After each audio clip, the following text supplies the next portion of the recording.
أعوذ بالله من الشيطان الرجيم بسم الله الرحمن الرحيم ما ننسخ من آية أو ننسها نأتي بخير منها أو مثلها ألم تعلم أن الله على كل شيء قدير۔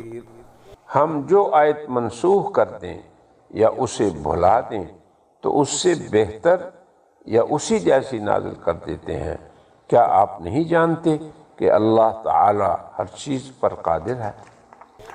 أَلَمْ تَعْلَمْ أَنَّ اللَّهَ لَهُ مُلْكُ السَّمَاوَاتِ وَالْأَرْضِ وَمَا لَكُم مِّن دُونِ اللَّهِ مِن وَلِيٍّ وَلَا نَصِيرٍ۔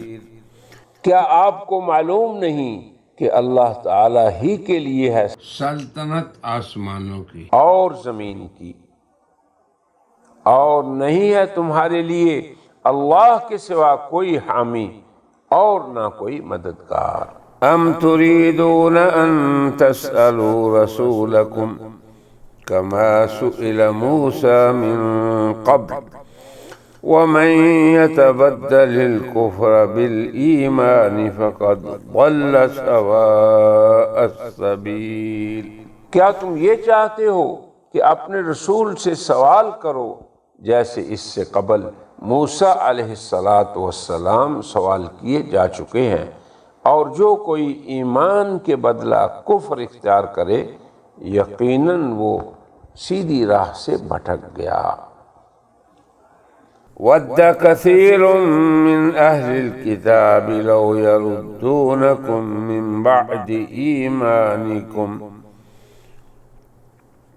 كُفَّارًا حَسَدًا مِّنْ عِندِ أَنفُسِهِمْ مِّن بَعْدِ مَا تَبَيَّنَ لَهُمُ الْحَقُّ فَاعْفُوا وَاصْفَحُوا حَتَّى يَأْتِيَ اللَّهُ بِأَمْرِهِ إِنَّ اللَّهَ عَلَى كُلِّ شَيْءٍ قَدِيرٌ۔